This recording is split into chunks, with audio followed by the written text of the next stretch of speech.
I want to begin by once again thanking President Varela and the people of Panama City and all the Panamanian people for being such excellent hosts at this Summit of the Americas.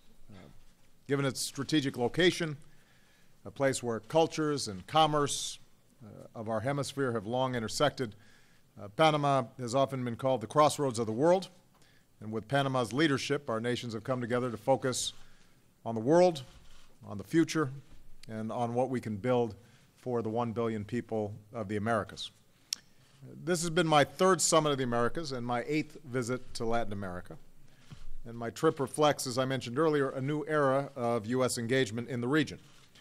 Over the past few days, we've advanced our engagement across the board. In keeping with the Inter-American Democratic Charter, we continue to stand up strongly for democracy and human rights. This was the first summit of the Americas to include a formal role for civil society. As I said at yesterday's forum, the United States will continue to deepen our support for civil society groups across the Americas and around the world. I'm pleased that there was widespread agreement among the nations here that civil society groups have a permanent role in future summits. And the United States will support this work through the new Innovation Center we're creating to empower civil society groups across Latin America. How to promote greater opportunity for the Cuban people was also a major focus of my meeting with President Castro, the first between leaders of our two nations in more than half a century. I told President Castro in private what I've said in public, that our governments will continue to have our differences and the United States will continue to stand firmly for universal values and human rights. At the same time, we agreed that we can continue to take steps forward that advance our mutual interests. We'll continue to work toward reestablishing diplomatic relations, reopening embassies in Havana and Washington, and encouraging greater contacts and commerce and exchanges between our citizens.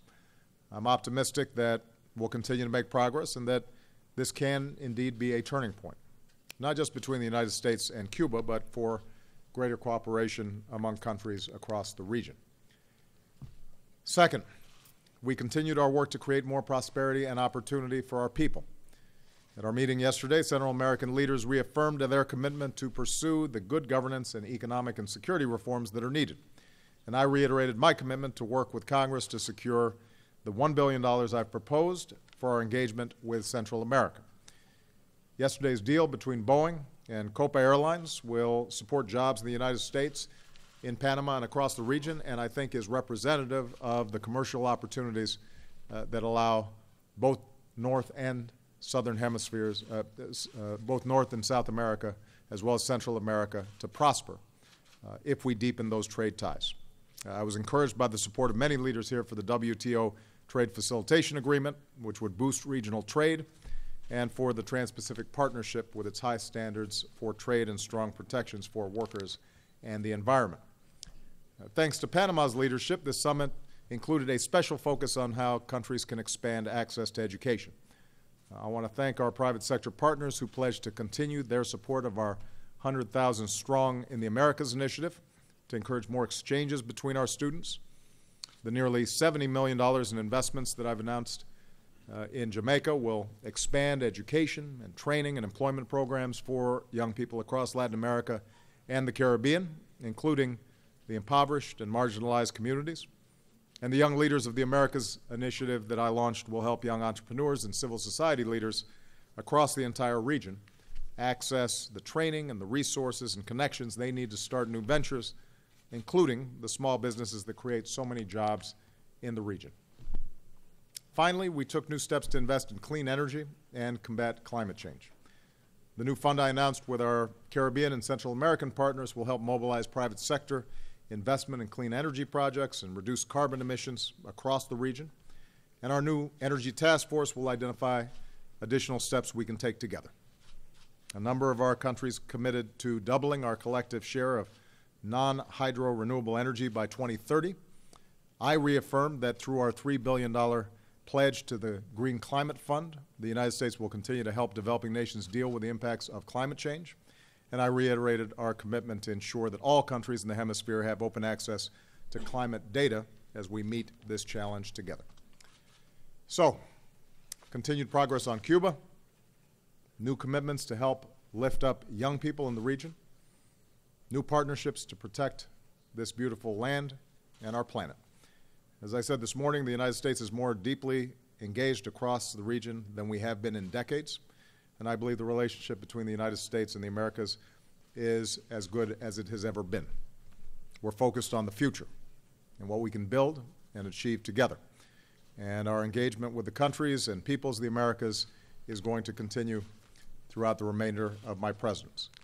So with that, let me take some questions. I'll start with Jim Kuhn.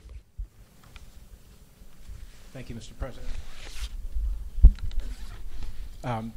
Sir, you head back to the United States with the task of convincing the American people in Congress on two major foreign policy initiatives, the framework for a nuclear deal with Iran, and likely soon a decision to remove Cuba from a list of state sponsors of terror.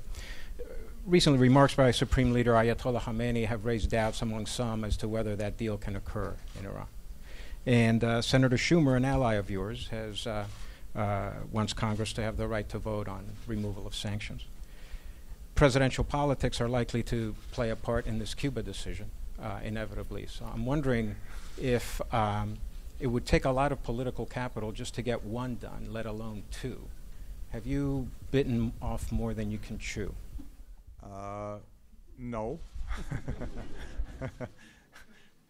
You may be surprised by that response, Jim. Let me take them in turn. First of all, with respect to Cuba, there is majority support of our policy in the United States, and there's overwhelming support for our policy in Cuba. I think people recognize that if you keep on doing something for 50 years and it doesn't work, you should try something new. And so the American people don't need to be persuaded that this is, in fact, the right thing to do. I recognize that there's still concerns and questions that Congress may have. We've got concerns and questions about specific activities that are taking place in Cuba and human rights and reform. There were two members of the Cuban civil society that were in attendance at the meeting that I had yesterday who expressed much of what they have to go through on a day-to-day basis. They were supportive of our policy of engagement with Cuba. And so I don't think that it's so much we have to persuade anybody. The issue of the state sponsor of terrorism list, as you know, the State Department has provided a recommendation. It's gone through our interagency process. I'll be honest with you, I have been on the road, and I want to make sure that I have a chance to read it, study it, before we announce publicly what the policy outcome is going to be. But in terms of the overall direction of Cuba policy, I think there is a strong majority, both in the United States and in Cuba, that says our ability to engage, to open up commerce and travel and people-to-people exchanges is ultimately going to be good for the Cuban people. Now, with respect to Iran, I have always been clear, we are not done yet.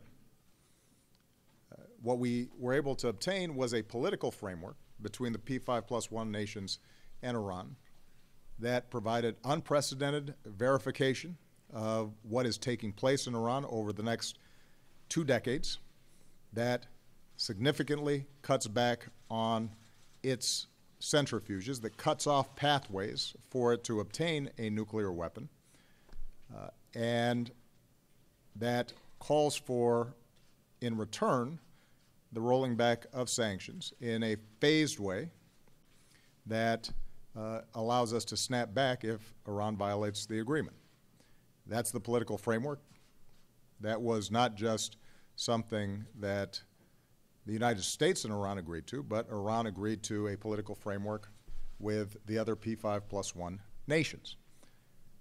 Now, what's always been clear is that Iran has its own politics around this issue. They have their own hardliners. They have their own countervailing impulses in terms of whether or not to go forward with something, just as we have in our country. And so it's not surprising to me that the Supreme Leader or a whole bunch of other people are going to try to characterize the deal in a way that protects their political position. But I know what was discussed in arriving at the political agreement. What I've always said, though, is that there's the possibility of backsliding. There's the possibility that it doesn't get memorialized in a way that satisfies us, that we're able to verify that, in fact, Iran is not getting a nuclear weapon, and that we are preserving the capacity to snap back sanctions in the event that they are breaking any deal. And that's why the work is going to be so important between now and the end of June to memorialize this so that we can all examine it. And we don't have to speculate on what the meaning of a deal is going to be. Either there's going to be a document that Iran agrees with the world community about and a series of actions that have to be taken, or there's not. Part of the challenge in this whole process has been opponents of basically any deal with Iran have constantly tried to characterize what the deal is without seeing it. Now, if we are able to obtain a final deal that comports with the political agreement, and I say if because that's not yet final, then I'm absolutely positive that that is the best way to prevent Iran from getting a nuclear weapon. And that's not my opinion. That's the opinion of people like Ernie Moniz, my Secretary of Energy, who is a physicist from MIT and actually knows something about this stuff. That's the opinion of a whole bunch of nuclear experts who examined the deal. Very rarely do you see a consensus is too strong a word, a large majority of people who are experts in the field saying this is actually a realistic, plausible, meaningful approach to cut off the pathways for Iran getting a nuclear weapon, and that it is more likely to succeed, not only than maintaining current sanctions or additional sanctions, but more likely to succeed than if we took a military approach to solving the problem. Again, that's not uniquely my opinion. That is, talk to people who are not affiliated with the administration, some of whom were skeptical about our capacity to get a deal done, and have now looked at it and said, if we're able to actually get what was discussed in the political framework, it's absolutely the right thing to do. Now, there's politics and political pressure inside of the United States. We all know that. The Prime Minister of Israel is deeply opposed to it. I think he's made that very clear. I have repeatedly asked, what is the alternative that you present that you think makes it less likely for Iran to get a nuclear weapon? And I have yet to obtain a good answer on that. And the narrow question that's going to be presented next week when Congress comes back is what's Congress's appropriate role in looking at a final deal? And I've talked to not only Bob Corker, but I've talked to Ben Cardin, the ranking member on the Democratic side, and I want to work with them so that Congress can look at this deal when it's done. What I'm concerned about is making sure that we don't prejudge it, or those who are opposed to any deal whatsoever try to use a procedural argument essentially to screw up the possibility of a deal. Last comment I'm going to make on this.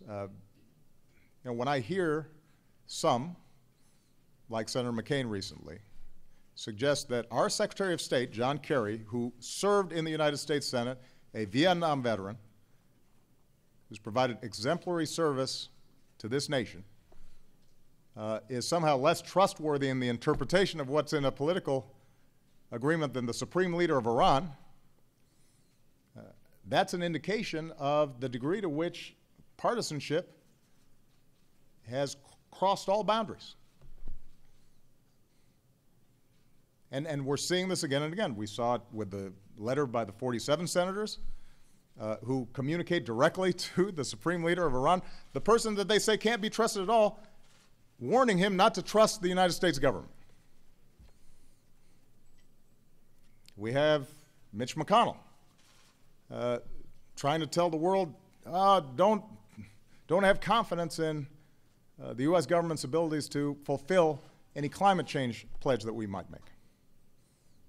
And now we have a senator suggesting that our Secretary of State is purposely misinterpreting the deal and giving the supreme leader of Iran the benefit of the doubt in the interpretations.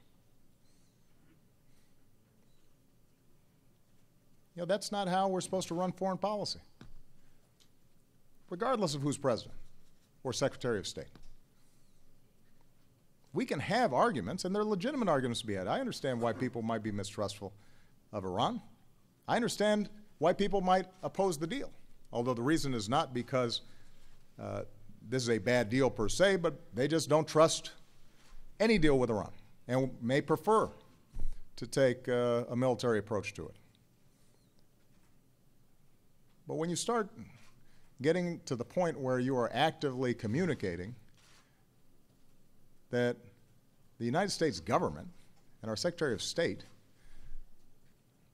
is somehow spinning presentations in a negotiation with a foreign power, particularly one that you say is your enemy, that's a problem. It needs to stop. Jim Acosta. Oh, I'm sorry. Where's Jim? Right here. There you are. Thank you very much, Mr. President. I was wondering if you were struck by Raul Castro's warm words for you today. He said he admired you, said he had read some of your autobiographies, described you as an honest man. I'm just curious what you thought about that, and do you feel that Raul Castro is an honest man and can be trusted? And I would be remiss if I didn't ask you about another Secretary of State, Hillary Clinton, who is expected to announce her campaign for the presidency tomorrow. Do you foresee being involved in her campaign, and do you hope that she runs on your record? Thank you very much. It was a candid and fruitful conversation between me and Raul Castro. I can tell you that in the conversations I've had so far with him, two on the phone and most recently face-to-face, that we are able to speak honestly about our differences and our concerns in ways that I think offer the possibility of moving the relationship between our two countries in a different and better direction. We have very different views of how society should be organized. And I was very direct with him that we are not going to stop talking about issues like democracy and human rights and freedom of assembly and freedom of the press, not because we think we are perfect and that every country has to mimic us exactly, but because there are a set of universal principles for which we stand. And one of the goals of my administration is to have some consistency in speaking out on behalf of those who oftentimes don't have a voice. And I think during his speech in the plenary session, he was pretty clear about areas of U.S. policy he doesn't like. And I suspect he's going to continue to speak out on those. What's been clear from this entire summit, though, is the unanimity with which, regardless of their ideological predispositions, the leaders of Latin America think this is the right thing to do, because what they see is the possibility of a more constructive dialogue that ultimately benefits the Cuban people and removes what too often has been a distraction or an excuse from the hemisphere acting on important challenges that we face. So, you know, I am cautiously optimistic that over the coming months and coming years, that the process that we've initiated, at first announced in December, reaffirmed here at the Summit of the Americas, will lead to a different future for the Cuban people and a different relationship between the United States and Cuba. With respect to Hillary Clinton, I'll make my comments very brief.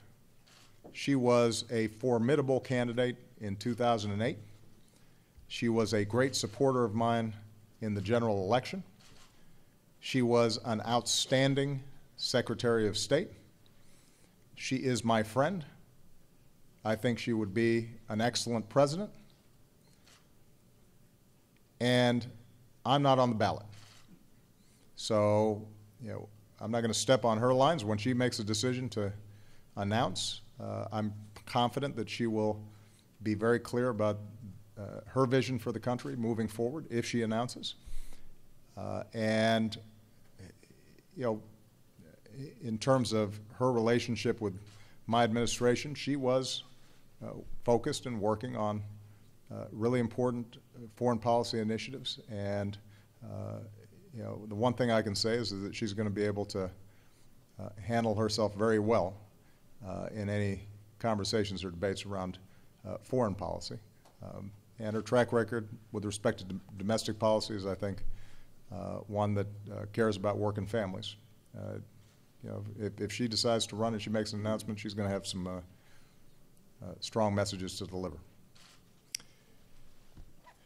Jim Avila. Thank you, Mr. President. Yeah. First of all, on Cuba, if I could, two questions.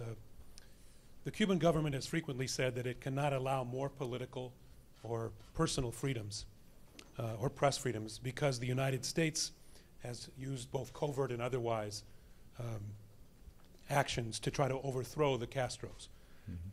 And does your new era, in fact, end regime change efforts by the United States, and should the Cubans then respond by allowing free elections and tolerance of dissent now because of the changed policy? And secondly, on the issue of Hillary Clinton, Vice President Biden, of course, said that the Democratic race is wide open. The polls seem to say otherwise. What is your opinion on that? Is the race still wide open? Not only have I run my last election, but I am not in the business of prognosticating future elections. That is your job.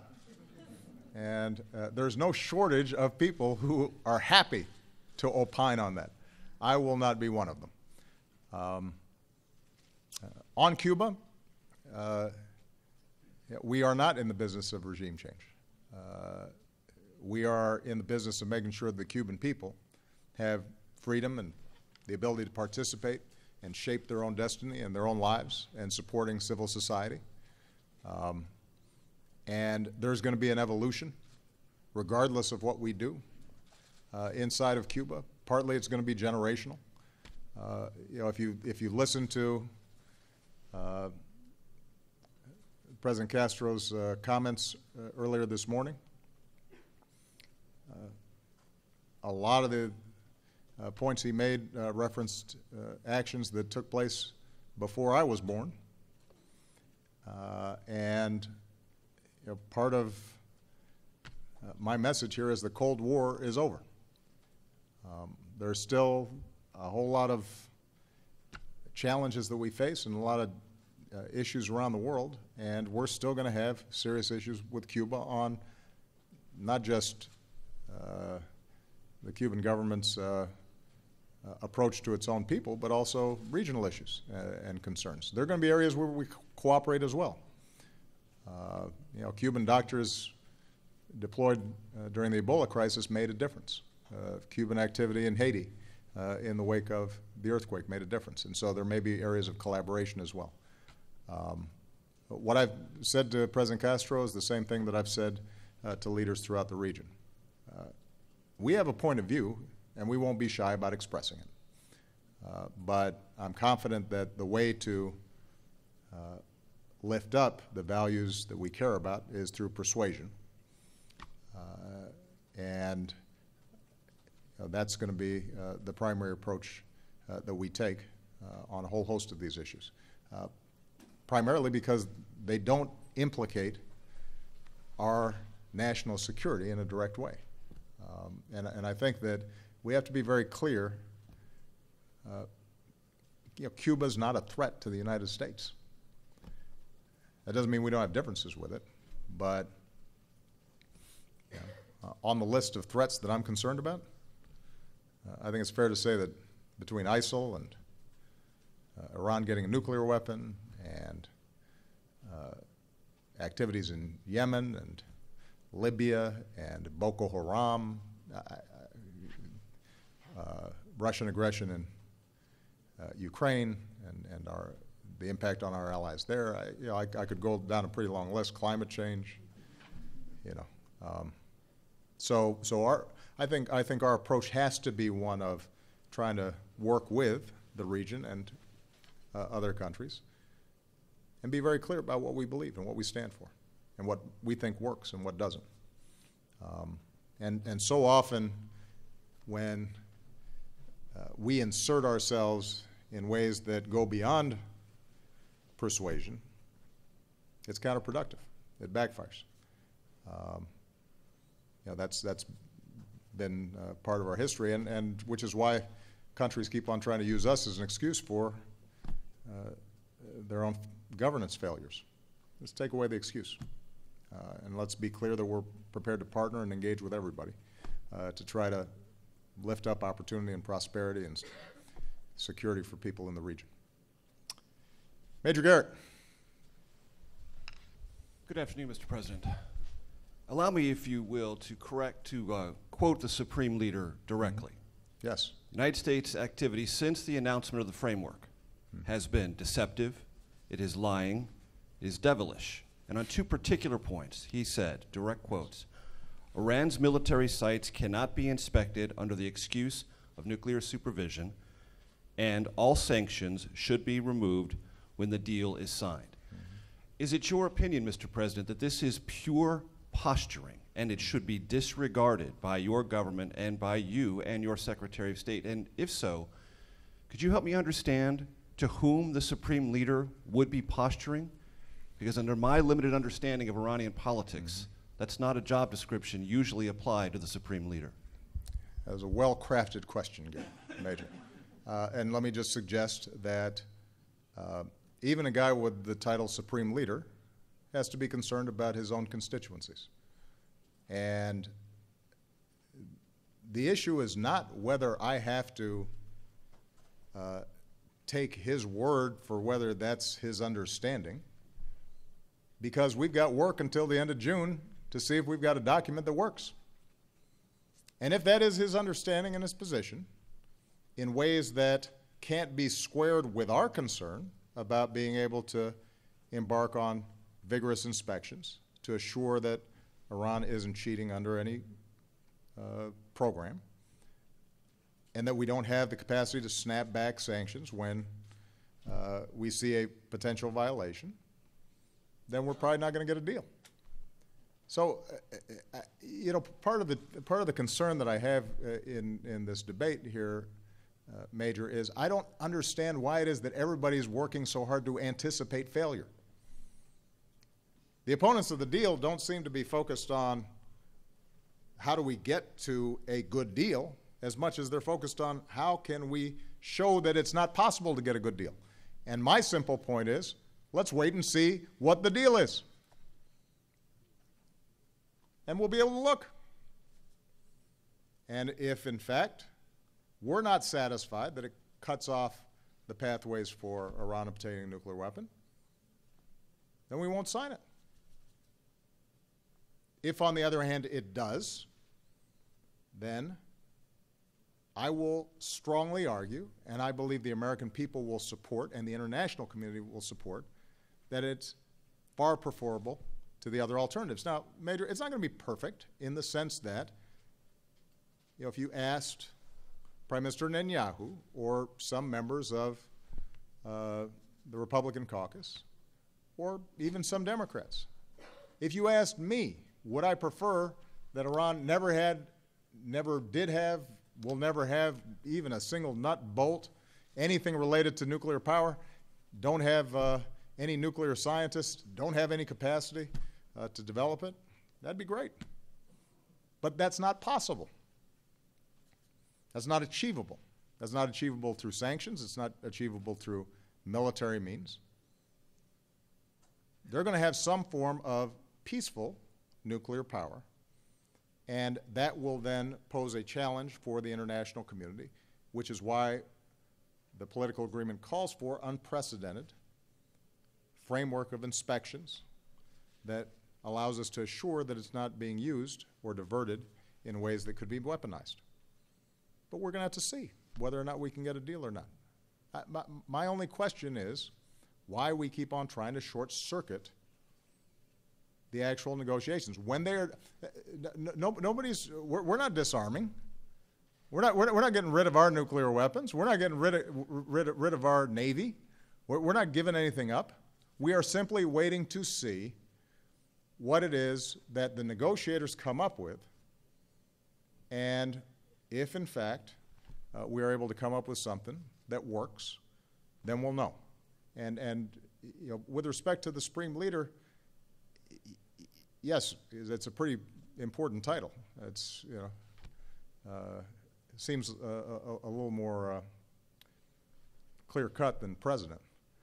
On the other hand, there may be ways of structuring a final deal that satisfy their pride, their optics, their politics, but meet our core practical objectives. And that's what we've got to give the negotiators room to determine. Last question, Karen DeYoung. Where's Karen? There she is. Thank you. Just to belabor the point on that question, Mr. President, your people have said that the framework agreement, that what's in it stands, that they are not renegotiable points, although the implementation of them can be renegotiated in some way. And I wonder how, within that framework that's already been agreed, how we can come up with something that satisfies the kinds of concerns that he raised. No inspection of military sites, immediate lifting of all sanctions the day that the thing is signed. And also on Cuba, I wanted to ask, as you discussed the state sponsor of terrorism list with President Castro, the Cubans have raised some issues about the 45-day waiting period. I wondered if that came up. I know that your government is eager, assuming that the recommendation is approved, is to remove it and is approved by you, that we move ahead quickly with embassies. The Cubans have raised concerns about that 45 days and how something could go wrong in those 45 days, and it really doesn't give them access to the kinds of things they think they can have once if and when they're removed from the list. Did that come up? And is it your belief that once they're removed from the list, then there is no impediment to go ahead with opening embassies, once you approve their removal from the list? Okay. I'll make one last run at Iran here. There is a political framework, the outlines of which were established between Iran and the P5+1. In some cases, there was great specificity around, for example, the reductions that need to take place in the number of centrifuges in Natanz, or the conversion of Fordow into a facility that does not permit the potential production of weapons-grade uranium. And in other cases, there was language of intent, but the details matter. And how those details are interpreted are going to be subject to negotiation. So it's not accurate to suggest that, and I don't think my team has ever suggested that somehow everything's all done and it's just a matter of writing it up. This is a situation in which we have a framework that is, if implemented, powerful and will achieve our goal of making sure that Iran doesn't have a nuclear weapon. But the details make a big difference, how they're structured. And I guarantee you there will be some tough negotiations around that. And that's what I said the first day when we announced that we had an agreement. And that's what we've continued to say. So there's really no contradiction here. And keep in mind that when we started this process off, even with the interim agreement, when we signed the JPOA way back at the beginning of this whole thing, there was a similar back and forth in terms of interpretation of how this was going to be implemented. And, you know, the Iranians were saying that's not true, and we were saying this. But once we actually got through the negotiations, it turned out that we had something that was substantial, that was subject to review by everybody involved, and that has proven to be highly effective, even by the assessments of critics of the policy like the Israelis. They've said, yeah, this actually has worked. Iran's abided by the agreement. In fact, now they're suggesting, why don't we just stay here? It's worked so well, despite the fact that they had made almost the precise same argument they're making now about the final deal. But, you know, consistency is the hobgoblin of narrow minds. Cuba. I will tell you, we did not get into the level of detail, Karen, that you just described. And I'm impressed with how many details you seem to be aware of. You know, as I said before, the state sponsor of terrorism recommendation will be coming to me. I will read it. I'll review it. There's a process whereby, if in fact I accept those recommendations, Congress has an opportunity to review it as well, and it will be there for people to see. I think that the concerns around the embassy are going to be mostly on the Cuban side. They haven't dealt with an American embassy in Cuba in quite some time. And, you know, changing in this way is, I'm sure, an unsettling process.